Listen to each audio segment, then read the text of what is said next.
Buenos días, vamos a trabajar el último módulo. En este módulo hablaré de diversos temas que se utilizan en ciencias de la salud. Afortunadamente, Yamovi cuenta con muchas herramientas dirigidas a la investigación en salud.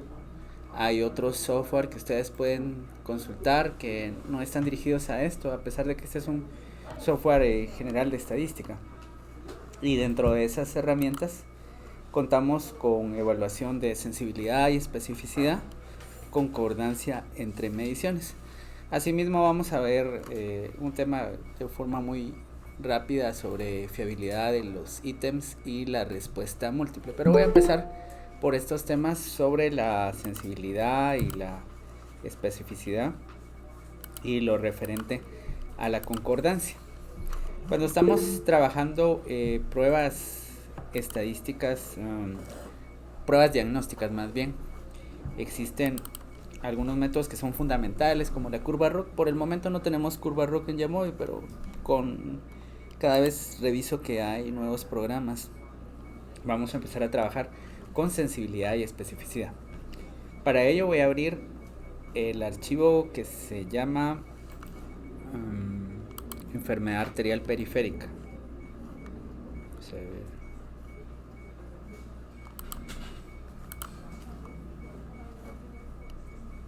Aquí está. Cuando hablamos del desempeño de una prueba diagnóstica, estamos diciendo que se está comparando esa prueba contra un estándar de referencia o contra un estándar de oro.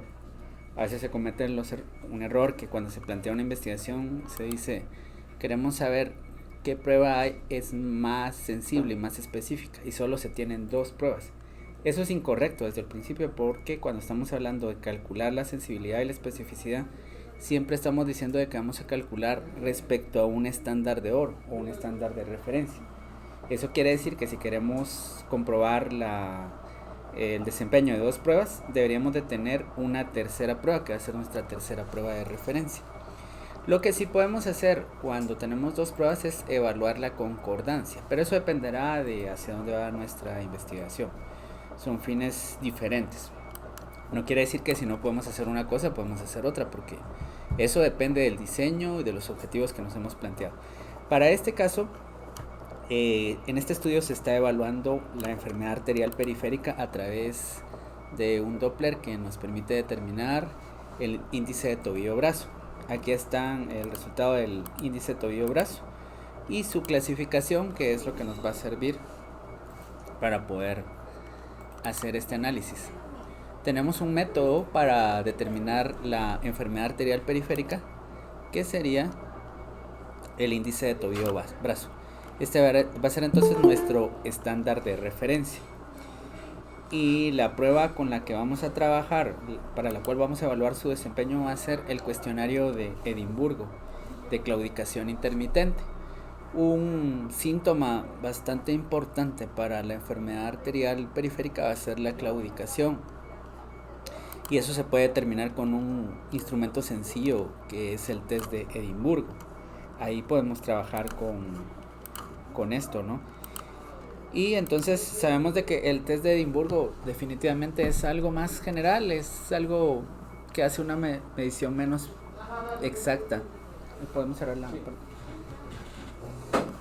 Por lo tanto, yo voy a revisar cuál es el desempeño de esta prueba y esta va a ser mi referencia. Para ello, veamos aquí en el paquete que se llama MedDecide,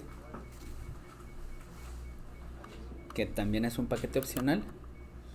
Está este que se llama Medical Decision. Hay una calculadora donde podemos ingresar los datos ya tabulados, pero pues este es cuando estamos trabajando con la base de datos. Golden Standard, aquí está. Entonces vamos a considerar, no es un Golden Standard, pero es un estándar de referencia.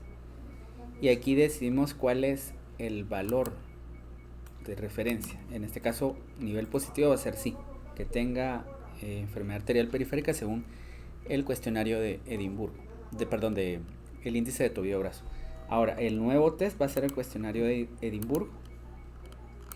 Y aquí podemos elegir el nivel que se considera positivo, y aquí este sí está como positivo. Entonces, positivo contra sí enfermedad periférica. La enfermedad arterial periférica dijo que la iba a definir como el índice De tobillo-brazo. Ajá, sí. Aquí podría poner más bien índice de tobillo-brazo, positivo o negativo, ¿verdad? Sí. Okay. Aquí entonces ya tengo la tabla donde aparecen las relaciones. En general deberíamos de tener valores más altos en esta diagonal. Acá. Bueno, entonces me dice la cantidad de test positivos, negativos, los test verdaderos, y eso va a ser los que tienen que ver con el acuerdo. Entonces, por ejemplo, la sensibilidad aquí está como de un 70%, la especificidad del 72.2%, el acuerdo general es del 71.9% entre las pruebas. Entonces tenemos valores que están muy bien para un cuestionario que solo son preguntas sobre síntomas. Eso está muy bien, ¿verdad? Si tenemos que esto es casi tan sensible y tan específico como un Doppler, vemos que es un buen instrumento. Y aquí está la prevalencia de la enfermedad.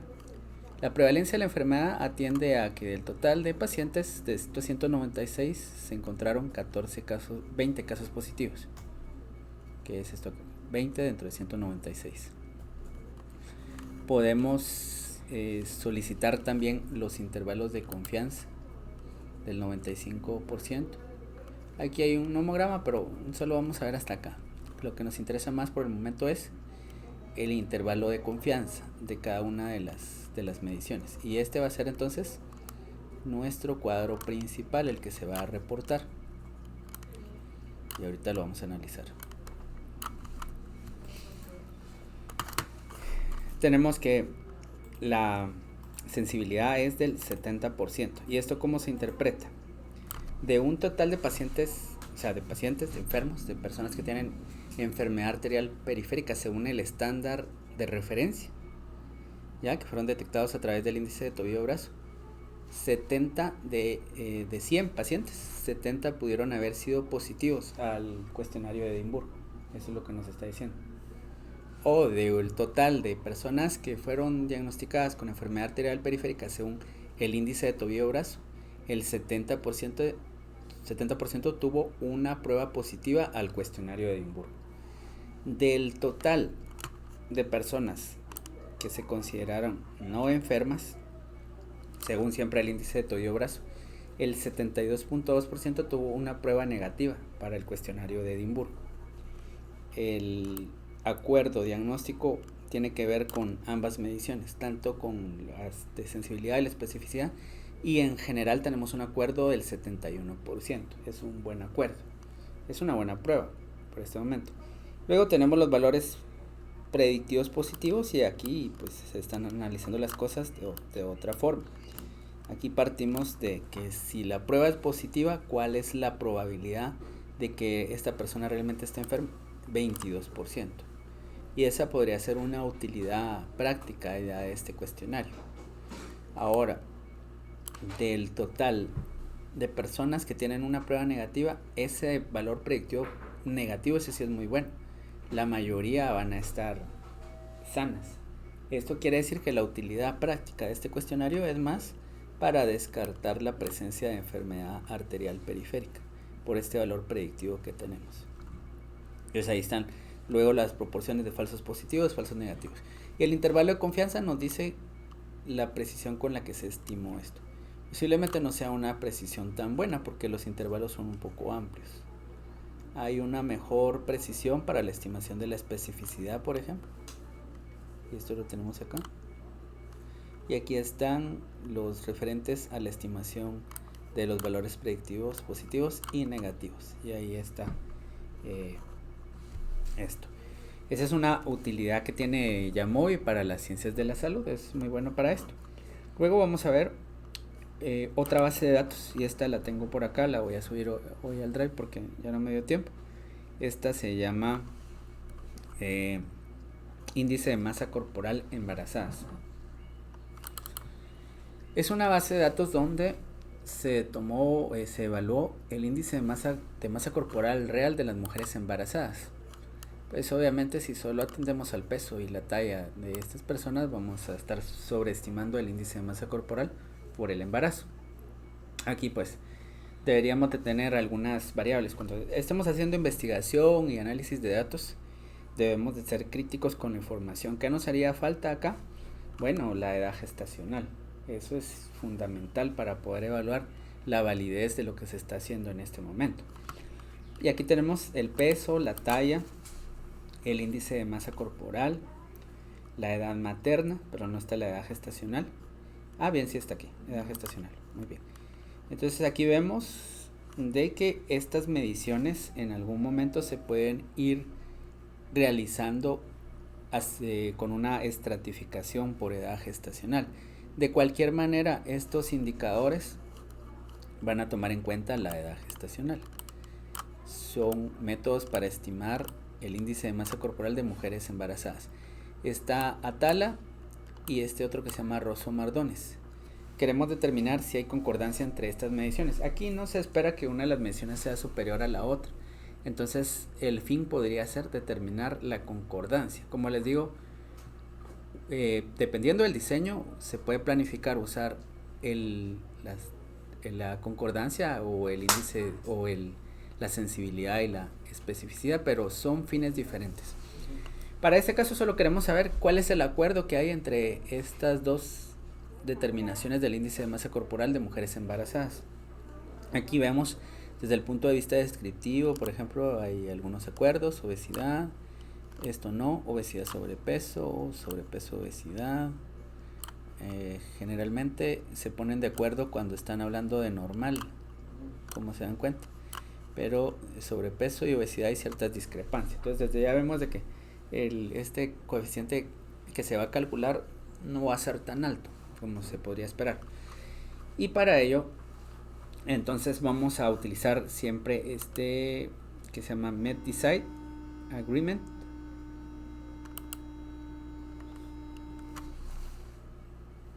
Aquí tenemos cuáles son las dos mediciones. Este módulo se puede utilizar cuando se está evaluando, se está haciendo una evaluación por diferentes jueces. Ya, pero aquí lo vamos a usar para evaluar la concordancia entre dos métodos de medición diferentes. Entonces, desde el principio sabemos de que hay 4 niveles de esta variable: bajo peso, peso normal, sobrepeso y obesidad. ¿Ya? Entonces es una variable ordinal también. Es el índice, es el estado nutricional según el índice de masa corporal, ajustado por el método de Atala y por el método de Rosso-Mardones. Entonces, para poder hacer esa evaluación necesitamos indicar que es un kappa ponderado. Este kappa ponderado aplica para variables ordinales, y aquí voy a elegir entonces este o este método. Este no, porque este es no ponderado. Entonces, si tuviera una variable que presentara más de 2 categorías, podría trabajarse con esto, pero sería el kappa no ponderado. Cuando la variable es ordinal, vamos a elegir entonces el kappa ponderado, de los cuales están estos dos métodos. Voy a elegir este, y ahora ya puedo revisar aquí mis mediciones. Entonces me dicen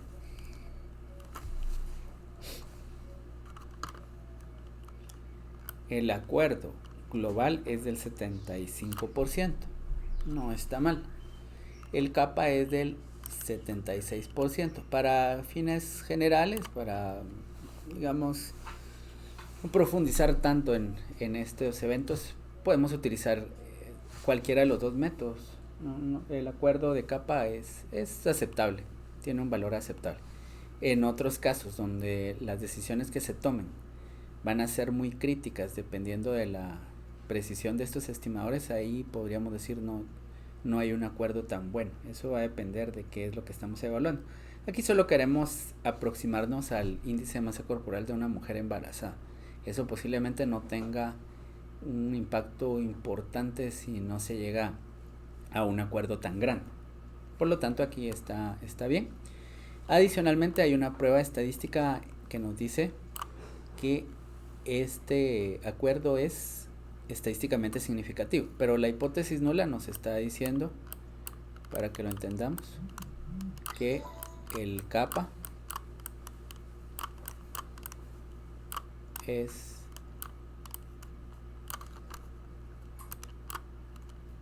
igual a 0, o sea, el acuerdo es nulo.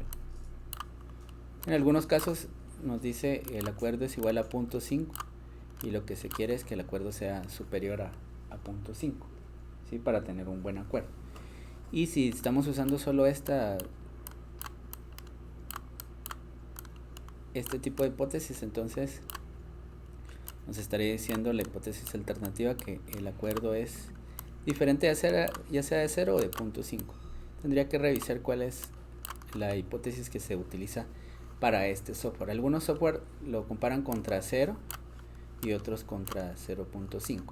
De cualquier manera, tenemos que este acuerdo es estadísticamente significativo y eso va a ser la evaluación del acuerdo, la concordancia entre dos mediciones, cuando esas mediciones son de tipo categóricas. Pero ¿qué pasa cuando tenemos variables que son numéricas? Para ello voy a ir a esta base de datos que ya hemos trabajado, que es la base de datos de grasa corporal, donde recordamos que se hicieron dos mediciones de la grasa corporal. Al principio nos preguntábamos si eran equivalentes y para ello utilizamos en la clase de regresión el test, el procedimiento gráfico de Bland-Allman, que está acá.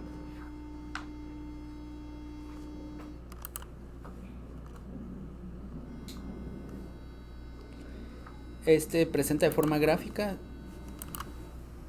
el posible acuerdo que hay entre las dos mediciones.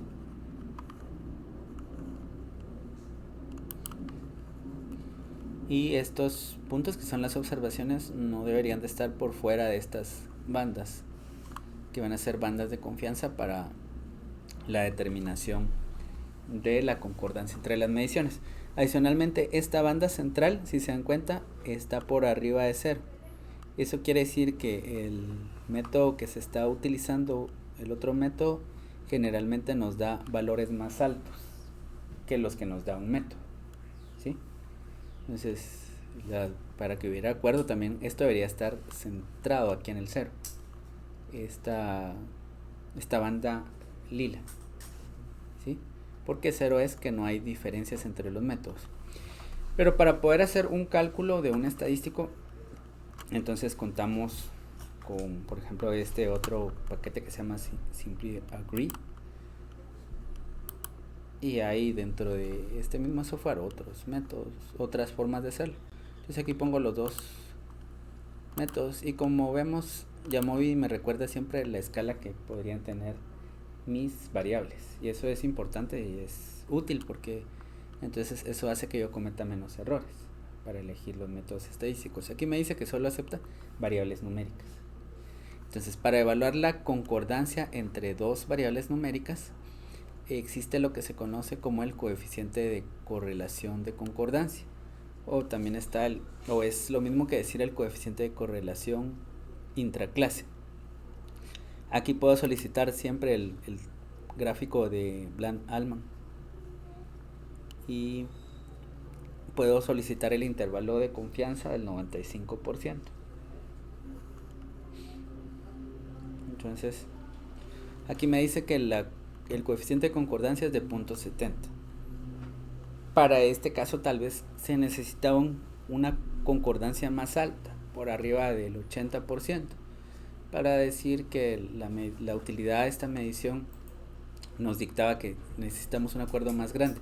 Por eso es que se hizo un análisis de regresión posteriormente, para predecir el porcentaje de grasa de pliegues a partir del porcentaje de grasa según la balanza de bioimpedancia y otras características de los pacientes. Entonces llegamos a la conclusión que si bien el acuerdo es bueno, requeríamos un acuerdo superior, un acuerdo por arriba del 80%.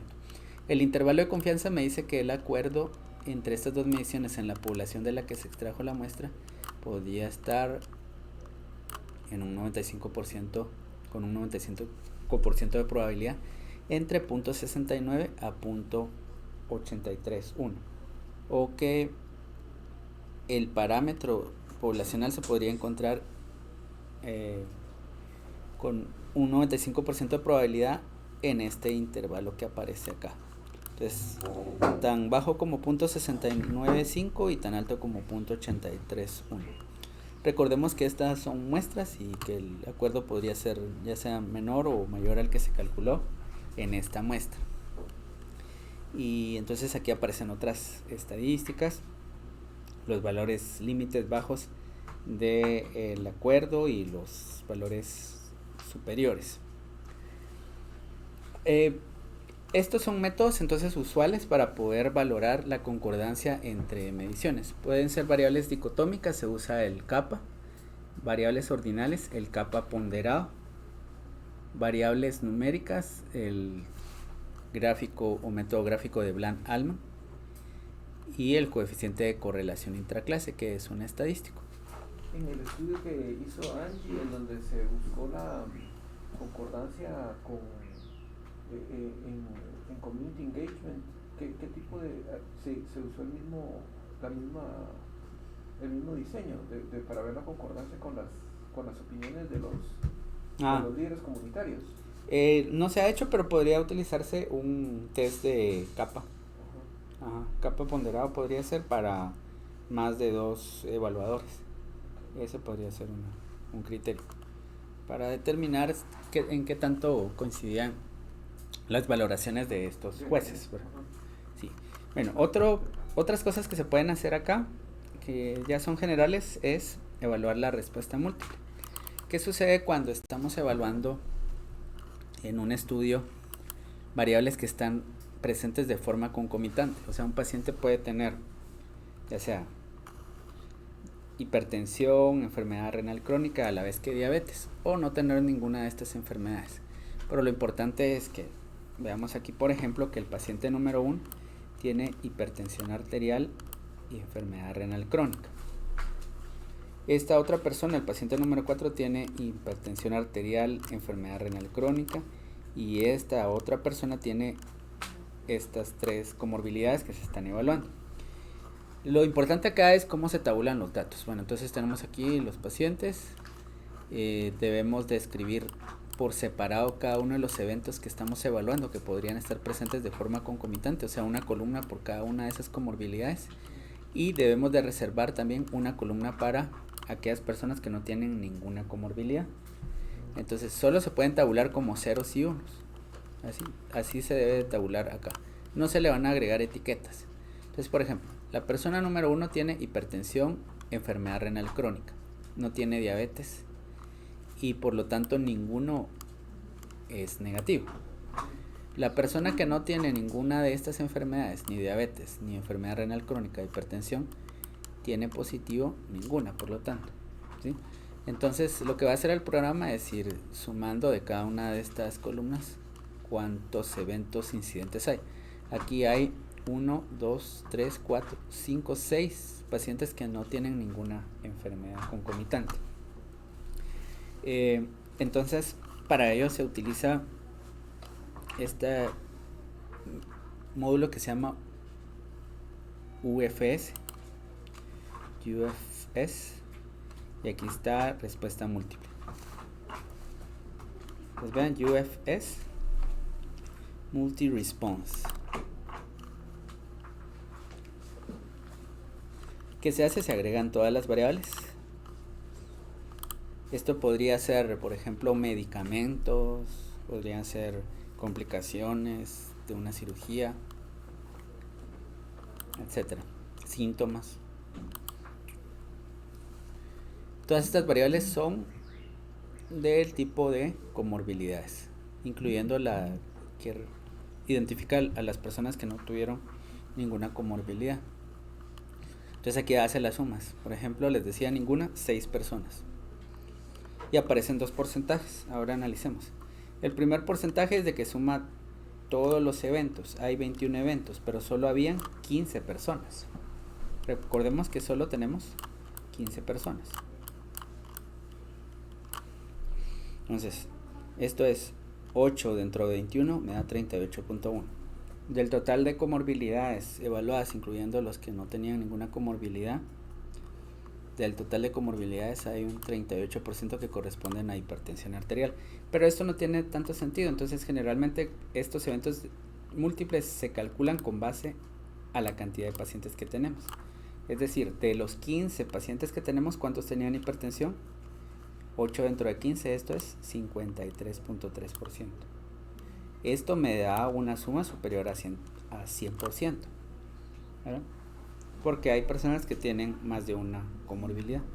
Pero la forma correcta de hacer el reporte de estos eventos es así, por ejemplo. Pues, del total de pacientes, el 26% tenían diabetes. Ajá. Y si no, también podemos decir cuántos tenían hipertensión y diabetes, cuántos tenían enfermedad renal crónica y... ¿Cómo podría decir eso? Digamos, ¿cuántos tenían hipertensión y diabetes ahí? Bueno, una forma, ahí solo sería una forma de hacerlo tabular, ¿no? En Excel podemos aplicar algunas fórmulas, incluso en SPSS, pero aquí nos iríamos a la data y se tabularía de otra manera. Entonces, por ejemplo, sería acá, sí, HTA más ERC, cerciorándonos de que todo esté escrito de la misma manera y en el mismo orden. Por ejemplo, HTA-RC, esto sería diabetes mellitus. Aquí vamos a hacer esto para tenerlo todo. Ninguno. Este tiene HTA más RC. RC, ¿verdad? Ya lo pusimos arriba. Ah, sí, pero es otro paciente que tiene este evento, ¿verdad? Porque está acá. Lo podemos copiar de arriba incluso. Entonces, por ejemplo, yo puedo copiar esto para cerciorarme que no cometa ningún error en la tabulación, porque eso podría ser de que se dupliquen algunas categorías. El orden va a ser importante aquí con el que ingresemos estas cosas. Aquí sería HTA,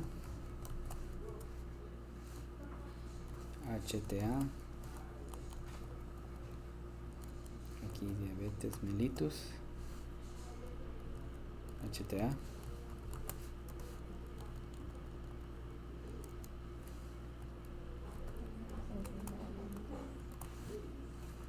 vamos a ver esto. Tiene todas, ok.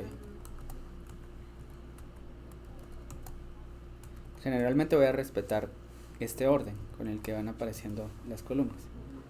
Lo importante es de que, aunque yo lo reporte de esta manera, debería hacer la tabulación como está al principio, porque es más fácil hacer ese análisis. Entonces también va a depender del software con el que trabaje. Este es HTA más diabetes mellitus. Bien, ya están todos. Entonces ahora me voy a análisis, exploración, descriptivos, y esta nueva variable que va a ser comorbilidades, aquí le puedo cambiar el nombre. Voy a pedir una tabla de frecuencias y ahí está, y esto sí me va a sumar un 100%. A veces no es práctico si tenemos una gran cantidad de combinaciones, entonces es más práctico trabajar con la otra forma. Bueno, adicionalmente, esto es importante porque cuando estamos evaluando la asociación, por ejemplo, de estos eventos con otro evento de interés, es mejor tabularlos de esta forma, de forma individual. Entonces yo ya puedo relacionar, por ejemplo, hipertensión con, no sé, infarto agudo al miocardio, enfermedad renal crónica con esa misma variable, que sería infarto agudo al miocardio, de forma separada a través de un modelo multivariante. Y para finalizar voy a hablar un poco de los métodos de fiabilidad. Estos se van a encontrar acá en el menú que se llama Factor. Aquí está componentes principales, análisis factorial. Esto se puede utilizar para aquellos casos donde se utilicen instrumentos psicométricos para evaluar, por ejemplo, la depresión. ¿Ustedes han visto el instrumento que se utiliza para el burnout, para evaluar burnout? No, ya no. Oye, ok. Conozco el burnout, pero no conozco. Bueno, tiene... Lo conocen en carne viva. Ok, entonces estos tienen diferentes preguntas, pero las preguntas se van clasificando por dominios. Entonces, por ejemplo, en el burnout hay un dominio que es de satisfacción laboral. Hay, por ejemplo, unas 10 preguntas que hablan sobre satisfacción laboral. Hay otro sobre agotamiento emocional. No recuerdo cuál es. Cinismo creo que es. Sí, cinismo creo que es el otro dominio. En estos instrumentos hay diferentes preguntas que se van clasificando en diferentes dominios. Y uno quiere evaluar, por ejemplo, lo que se conoce como la consistencia interna o la fiabilidad de los instrumentos. ¿A qué me refiero con eso? A veces cuando a las personas se les administran estos instrumentos responden de forma arbitraria. Entonces solo esto lo coloco así. Una forma de evaluar eso, pero no es que sirva solo para eso. Ese es un ejemplo. Una forma de evaluar si hay consistencia entre las respuestas es evaluar la fiabilidad. Si una persona, por ejemplo, dice para un instrumento de burnout que está muy cansado, ¿verdad? Para una pregunta que dijera algo sobre eso. ¿Cómo se siente? ¿Se siente con ánimos o se siente cansado? Me siento cansado. Regularmente va a responder también de esa misma manera a otra pregunta que diga como cuando llega a su casa, por ejemplo, llega bastante agotado. Debería de haber una relación entre las respuestas que dio de esas dos para esas dos preguntas, ¿verdad? Entonces eso también evalúa las condiciones en las que se administraron los instrumentos. Puede ser que a veces no entiendan las personas las preguntas y de esa forma van a responder diferente a preguntas a las cuales deberían de responder de forma similar. Para ello tengo yo aquí una base de datos que se conoce como la base de datos de calidad de vida. Vamos a ver. Calidad de vida en cirrosis. Aquí se utilizó el instrumento SF36. ¿Alguien ha visto ese instrumento? ¿Perdón? Sí, 36 preguntas. Ajá. Sí, hay varios dominios. Dependiendo de cuál es la versión que utilicen. Hay una que tiene, por ejemplo, 11 dominios. Hay dominios sobre función física, rol emocional. Hay instrumentos de calidad de vida genéricos como ese y específicos. Por ejemplo, hay instrumentos dirigidos directamente a pacientes con enfermedad renal o con VIH o con enfermedad hepática crónica. Aquí se utilizó un instrumento genérico y las preguntas pues no están acá, pero ¿cuál es su significado? Quiero ver si los tengo. Exacto. Ajá. Por ejemplo, esos son de función física. Si puede cargar una bolsa de mercado y todo eso. Entonces aquí aparecen cuáles son las preguntas para rol físico. Son esas preguntas 3A, 3B, 3C, 3D y así. Quiero ver si tengo por acá el instrumento.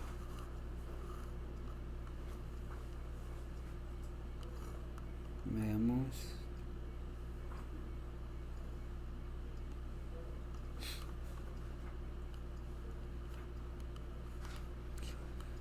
Bueno, estadística, database.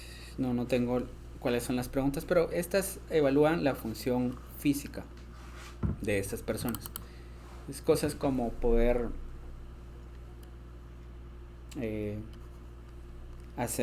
cargar una bolsa de mercado, subir grasa, todo eso es función física. Entonces las preguntas de función física serían 3A, 3B, 3 hasta 3J. Debería de haber concordancia en estas correlación entre estas preguntas o consistencia. Si una persona dice que no es capaz de realizar una actividad física de estas que aparecen de la A hasta la J, es probable que tampoco pueda realizar otra de estas actividades físicas. Entonces lo que se utiliza acá es el menú factor y este análisis de fiabilidad.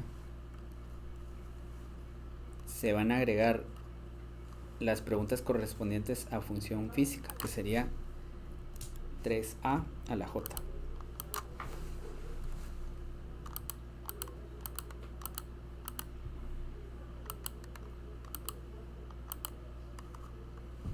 Y aquí nos dice que las variables pueden ser ordinales o pueden ser numéricas. Estas son ordinales, medidas en una escala de Likert. Para ello existen estadísticos que nos van a hablar de la consistencia. El más adecuado para variables medidas en escala de Likert va a ser el omega de McDonald, no el alfa de Cronbach. Y aquí vamos a solicitar algo que se llama Correlation Heatmap, que nos habla de las relaciones entre las preguntas que se están utilizando. Este ejemplo es muy interesante porque de hecho sí hubo consistencia en las preguntas. Veamos aquí este gráfico. Esto nos dice, lo verde es correlaciones positivas y lo rojo son correlaciones negativas. Si por ejemplo hubieran personas que responden que pueden realizar cierta actividad física muy bien y a otra actividad dicen que la realizan muy mal, entonces habrían correlaciones negativas, ¿verdad? Tendríamos colores rojos y verdes. Lo importante es de que solo haya correlaciones de un solo color. Podrían ser todas rojas o podrían ser todas verdes. Lo que nos está diciendo es de que sí hay consistencia. En general, una persona dice, por ejemplo, de que no puede realizar una actividad física, y dice para otra actividad física que tampoco la puede realizar, o que sí puede realizar cierta actividad física y responde que puede realizar también otra actividad física. Entonces lo que no debemos encontrar es combinación de colores acá. El heatmap nos dice que en general sí se vieron buenas consistencias, aunque eso nos lo va a dar también los valores de la correlación que están acá. Por ejemplo, entre la pregunta 3b y la 3c, ahí hay un acuerdo muy pequeño, pero todo fue positivo. En este caso tenemos de que todas fueron medidas según este heatmap en el mismo sentido. A veces estos instrumentos, bien, hay preguntas en las que la pregunta está al revés, por decirles algo. Una pregunta puede ser: yo me siento muy bien con la atención que recibo en el hospital, y hay una escala de Likert de valoración. Y otra pregunta dentro del mismo instrumento podría ser: generalmente no me agrada la atención que recibo en el hospital, y ahí está la escala de Likert. Van a estar medidas en diferentes direcciones, y eso no debe de aparecer acá cuando nosotros ingresamos los datos a este análisis. Todos deberían de estar medidos en la misma dirección, y si hay algunas variables que no están medidas en la misma dirección, aquí podemos hacer el reverso de esas escalas, de manera que va a ser una corrección. Como yo hice esta corrección aquí para una escala que sí se estaba midiendo en el mismo sentido que las otras, ahora me aparece en rojo esto, ¿no? Entonces la forma en la que estaban valoradas las escalas era la adecuada, porque todo estaba en verde, ¿sí? Entonces cuando hay preguntas que las hacen al revés, por decirlo de alguna manera, vamos a encontrar entonces esa combinación de colores, y lo que debemos de hacer es nada más utilizar este reverso de las escalas.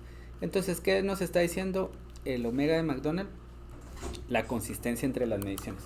La consistencia fue muy buena. Cuando está por arriba de 0.70, estamos diciendo que la consistencia entre las mediciones de este dominio fue una buena consistencia. Si tenemos una consistencia muy alta, cercana al 100%, por ejemplo, nos está diciendo de que hay preguntas repetitivas que nos están realmente preguntando casi lo mismo. Tiene que haber una buena consistencia, pero no debe de haber pues preguntas que vayan al mismo sentido, que hagan casi la misma pregunta, ítems que hagan la misma pregunta. Entonces, con esto terminamos los temas de este curso. Como vimos, de forma general, hemos trabajado con estadística descriptiva, exploratoria, tanto métodos estadísticos como gráficos. Después vimos pruebas inferenciales, paramétricas, no paramétricas, hablamos un poco de estadística robusta. Luego vimos ya los modelos multivariantes a través de la regresión lineal y la regresión logística. Y finalmente trabajamos con métodos varios, de los cuales hay muchos que tienen enfoque aplicado a las ciencias de la salud. Quisiera saber si tienen alguna duda o alguna inquietud. Una pregunta, así como de la F36, ¿cómo fueron tabulados los datos? Como hay algunas preguntas que tienen ABCD y algunas que solo son sí, ¿no? Se van clasificando de acuerdo a su respuesta. Ah, ya.